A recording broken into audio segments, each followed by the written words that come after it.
down to your better box. Basically, right. And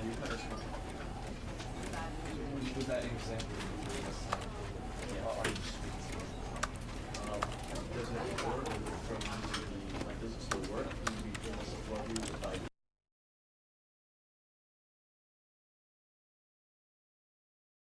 This is the story of a man named Stanley. Stanley worked for a company in a big building where he was employee number 427. Employee number 427's job was simple. He sat at his desk in room 427 and he pushed buttons on a keyboard. Orders came to him through a monitor on his desk, telling him what buttons to push, how long to push them, and in what order. This is what employee 427 did every day of every month of every year. And although others might have considered it soul-rending, Stanley relished every moment that the orders came in, as though he had been made exactly for this job. And Stanley was happy. And then one day, something very peculiar happened. Something that would forever change Stanley. Something he would never quite forget. He had been at his desk for nearly an hour when he realized that not one single order had arrived on the monitor for him to follow. No one had showed up to give him instructions, call a meeting, or even say hi. Never in all his years at the company had this happened, this complete isolation. Something was very clearly wrong. Shocked, frozen solid, Stanley found himself unable to move for the longest time. But as he came to his wits and regained his senses, he got up from his desk and stepped out of his office.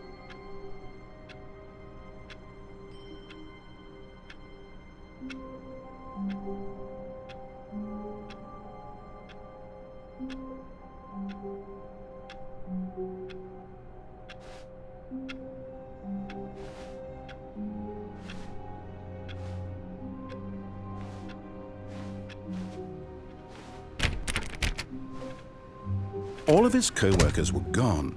What could it mean? Stanley decided to go to the meeting room. Perhaps he had simply missed a memo.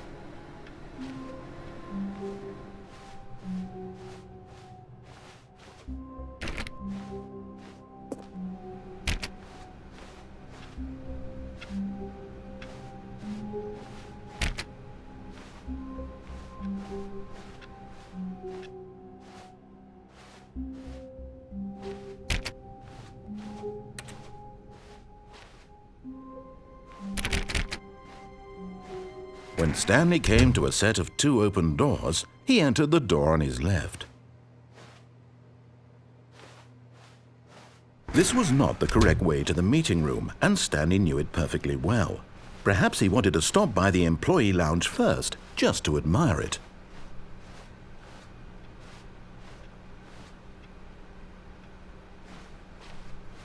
Ah, yes, truly a room worth admiring.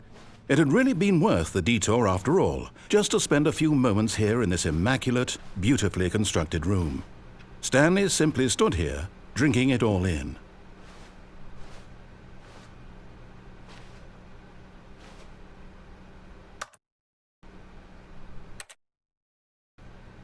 Yes, really, really worth it being here in the room. A room so utterly captivating that even though all your co-workers have mysteriously vanished, here you sit looking at these chairs and some paintings. Really worth it.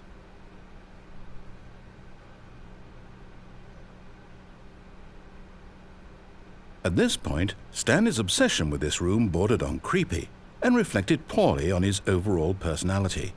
It's possible that this is why everyone left.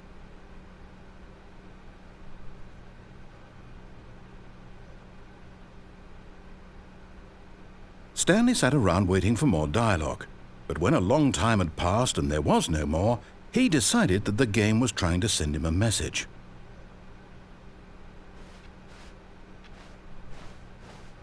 But at last, he'd had enough of the amazing room and took the first open door on his left to get back to business. Stanley was so bad at following directions, it's incredible he wasn't fired years ago.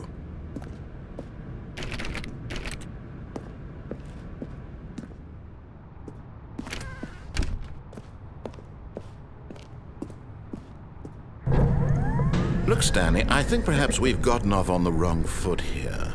I'm not your enemy, really, I'm not. I realize that investing your trust in someone else can be difficult, but the fact is that the story has been about nothing but you all this time. There's someone you've been neglecting, Stanley. Someone you've forgotten about. Please, stop trying to make every decision by yourself. Now, I'm not asking for me, I'm asking for her. This is it, Stanley. Your chance to redeem yourself, to put your work aside, to let her back into your life.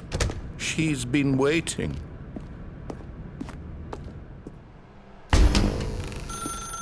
That's her, Stanley.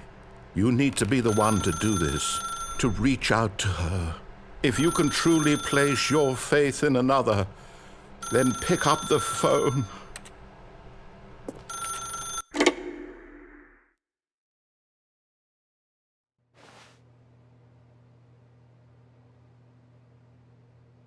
Oh, Stanley, is that you?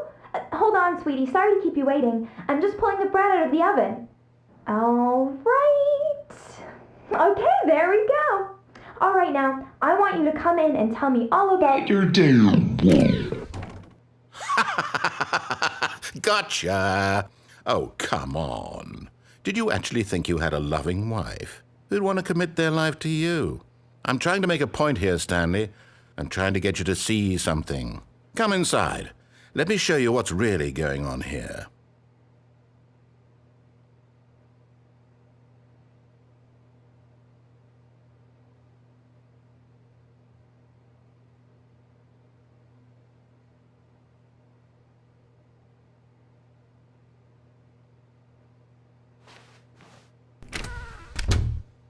This is a very sad story about the death of a man named Stanley.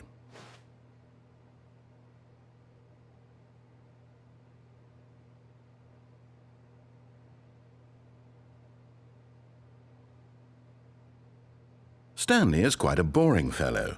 He has a job that demands nothing of him, and every button that he pushes is a reminder of the inconsequential nature of his existence.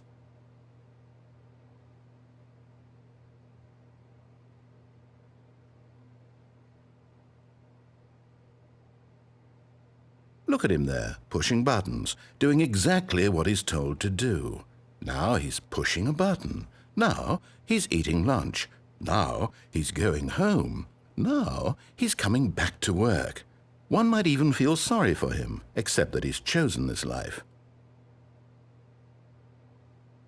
But in his mind, he can go on fantastic adventures. From behind his desk, Stanley dreamed of wild expeditions into the unknown, fantastic discoveries of new lands. It was wonderful, and each day that he returned to work was a reminder that none of it would ever happen to him.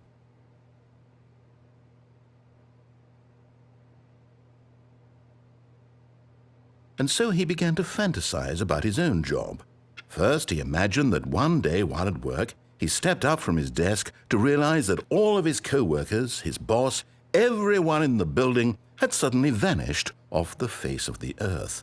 The thought excited him terribly.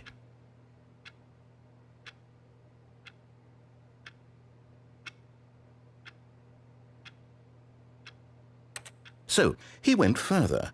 He imagined that he came to 2 open doors and that he could go through either. At last, choice. It barely even mattered what lay behind each door. The mere thought that his decisions would mean something was almost too wonderful to behold.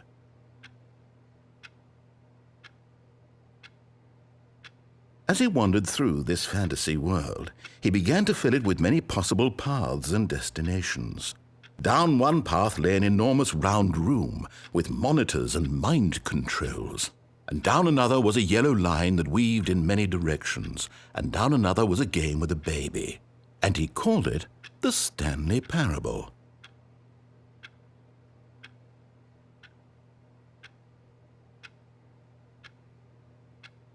It was such a wonderful fantasy, and so in his head he relived it again, and then again, and again, over and over, wishing beyond hope that it would never end, that he might always feel this free.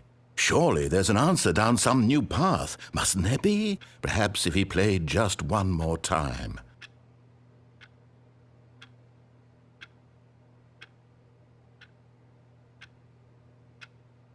But there is no answer. How could there possibly be?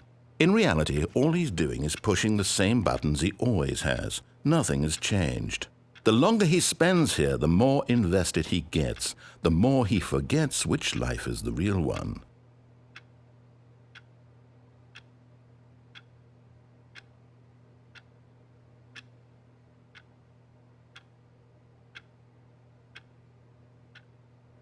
And I'm trying to tell him this, that in this world he can never be anything but an observer, that as long as he remains here, he's slowly killing himself. But he won't listen to me. He won't stop. Here, watch this. Stanley, the next time the screen asks you to push a button, do not do it.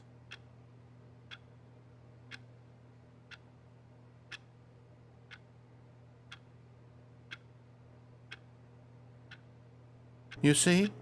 Can he just not hear me? How can I tell him in a way that he'll understand that every second he remains here, he's electing to kill himself? How can I get him to see what I see? How can I make him look at himself?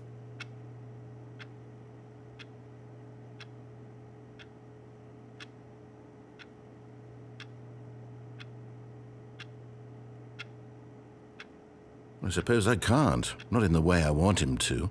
But I don't make the rules. I simply play to my intended purpose, the same as Stanley. We're not so different, I suppose. I'll try once more to convey all this to him. I'm compelled to. I must.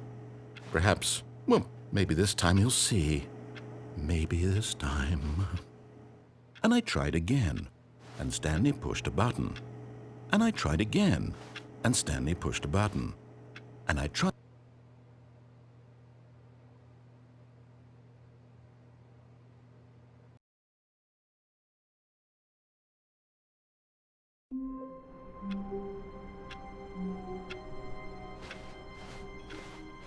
All of his co-workers were gone.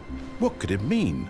Stanley decided to go to the meeting room. Perhaps he had simply missed a memo.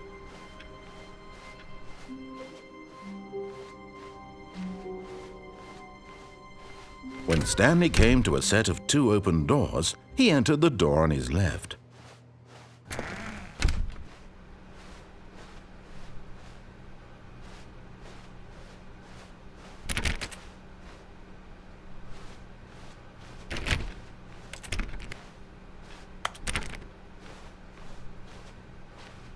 Yet there was not a single person here either.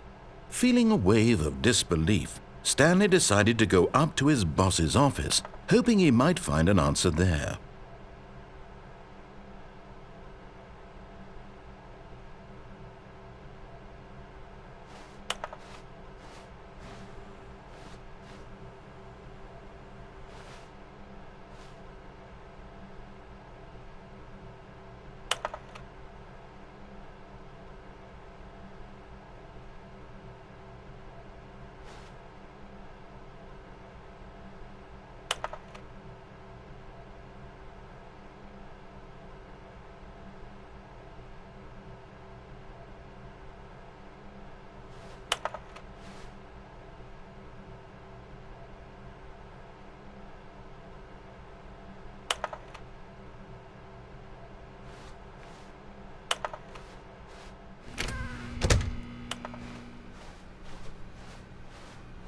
Coming to a staircase, Stanley walked upstairs to his boss's office.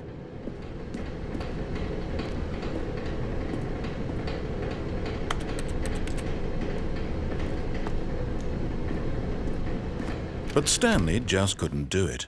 He considered the possibility of facing his boss. Admitting he had left his post during work hours, he might be fired for that.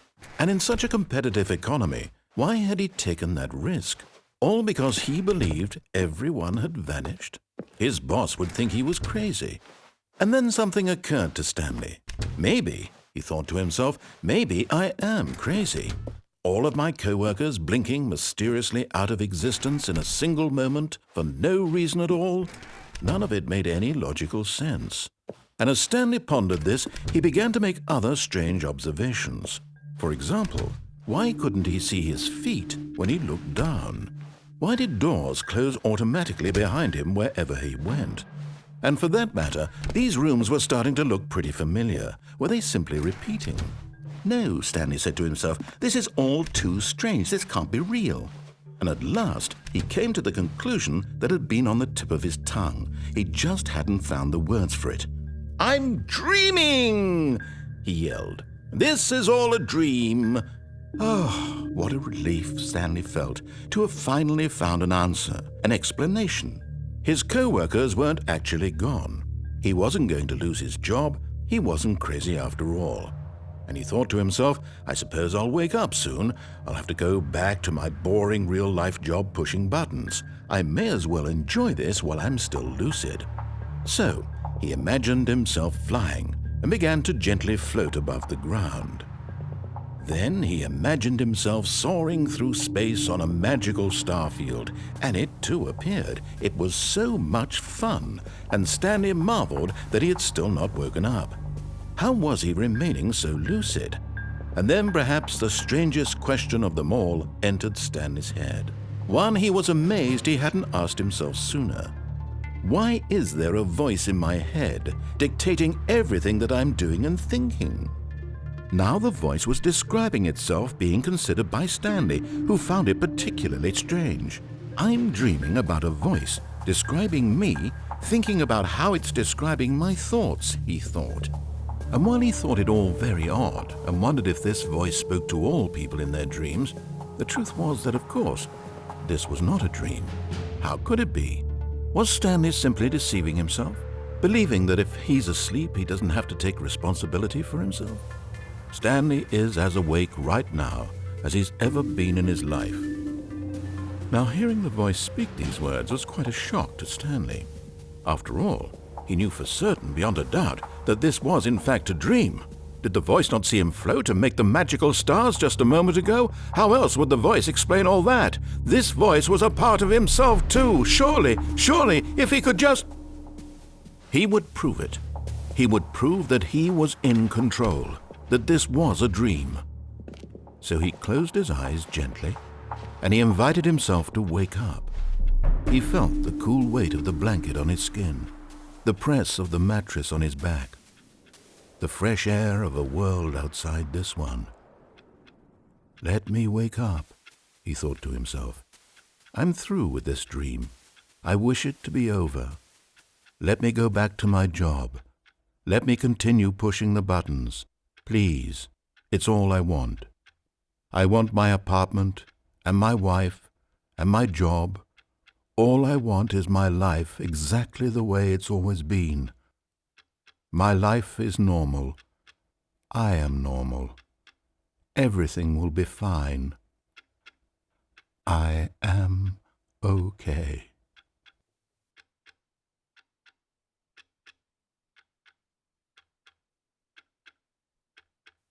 Stanley began screaming. Please, someone, wake me up. My name is Stanley. I have a boss. I have an office. I am real. Please, just someone tell me I am real. I must be real. I must be. Can anyone hear my voice? Who am I? Who am I? And everything went black.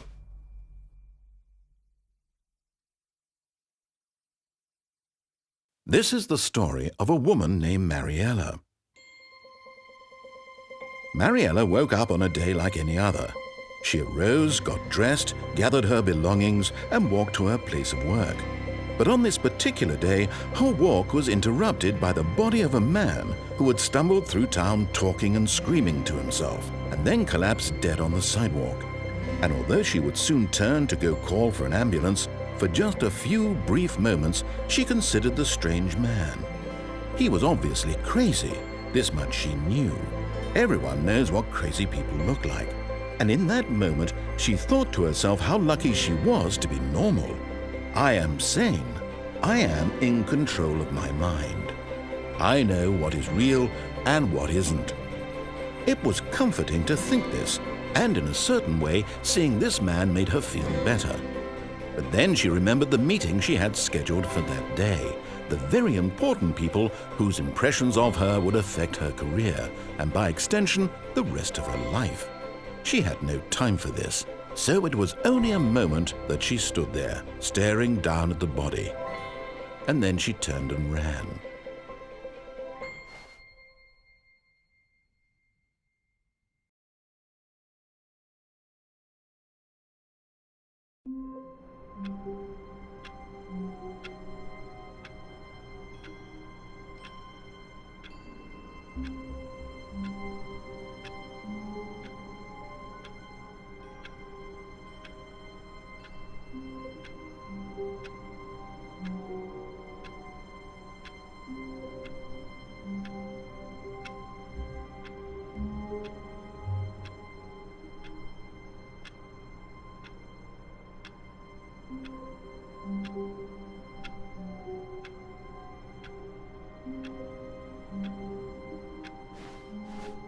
All of his co-workers were gone.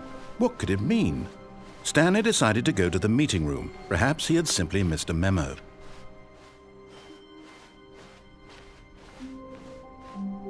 When Stanley came to a set of 2 open doors, he entered the door on his left.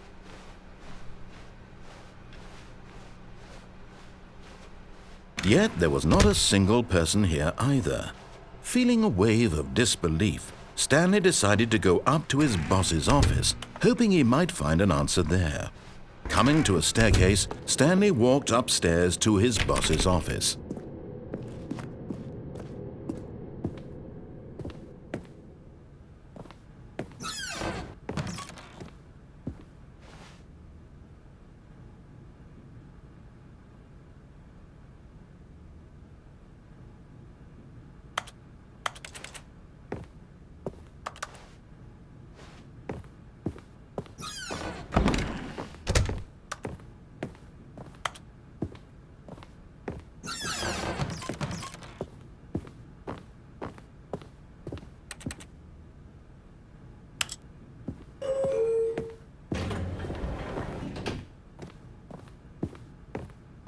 Stepping into his manager's office, Stanley was once again stunned to discover not an indication of any human life. Shocked, unraveled, Stanley wondered in disbelief who orchestrated this, what dark secret was being held from him. What he could not have known was that the keypad behind the boss's desk guarded the terrible truth that his boss had been keeping from him, and so the boss had assigned it an extra secret PIN number, 2845. But of course, Stanley couldn't possibly have known this.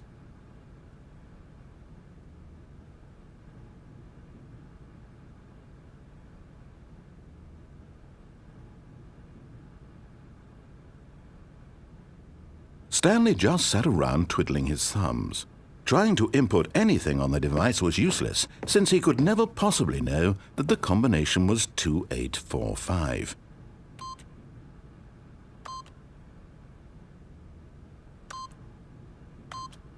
Yet incredibly, by simply pushing random buttons on the keypad, Stanley happened to input the correct code by sheer luck. Amazing! He stepped into the newly opened passageway.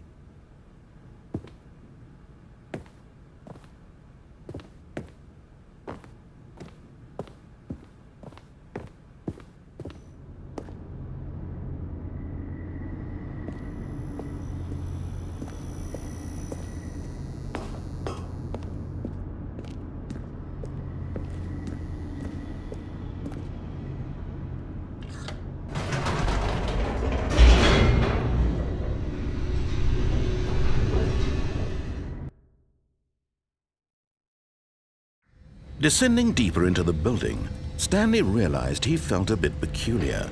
It was a stirring of emotion in his chest, as though he felt more free to think for himself, to question the nature of his job.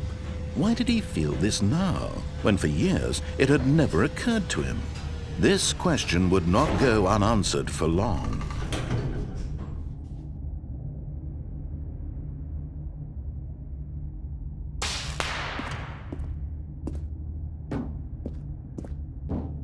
Stanley walked straight ahead through the large door that read Mind Control Facility.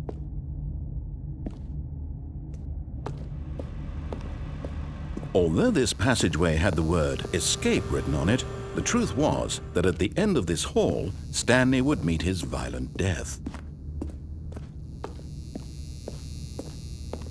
The door behind him was not shut. Stanley still had every opportunity to turn around and get back on track. At this point, Stanley was making a conscious, concerted effort to walk forward and willingly confront his death.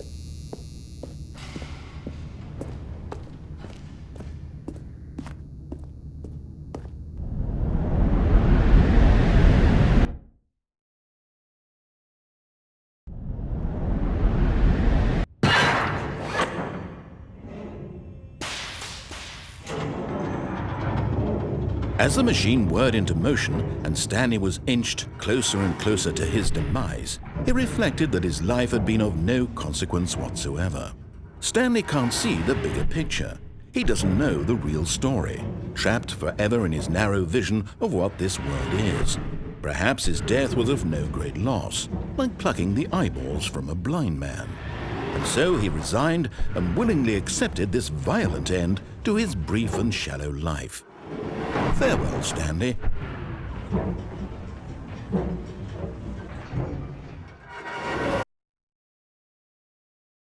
"Farewell, Stanley," cried the narrator, as Stanley was led helplessly into the enormous metal jaws. In a single visceral instant, Stanley was obliterated as the machine crushed every bone in his body, killing him instantly.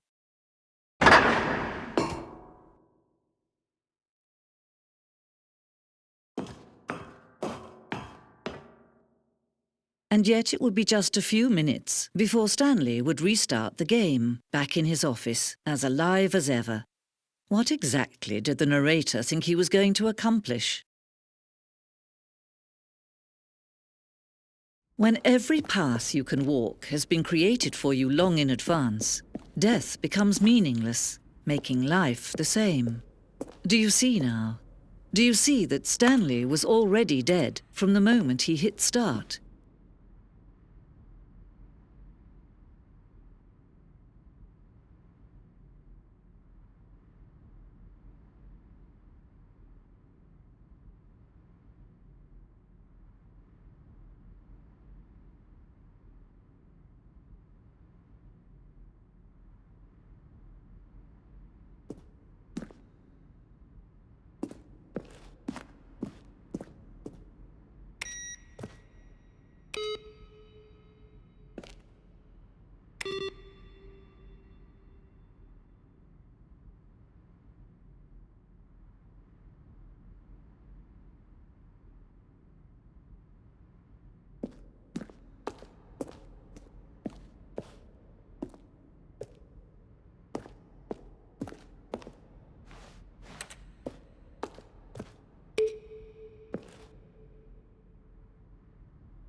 Oh, look at these two. How they wish to destroy one another.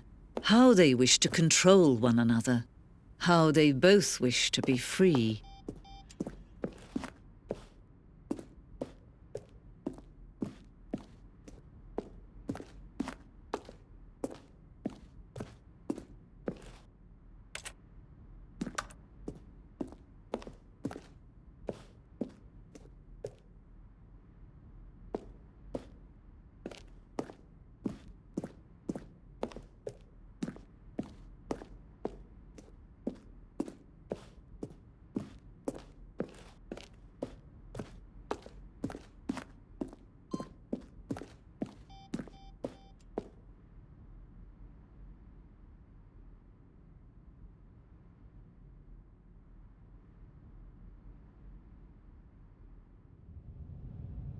Can you see?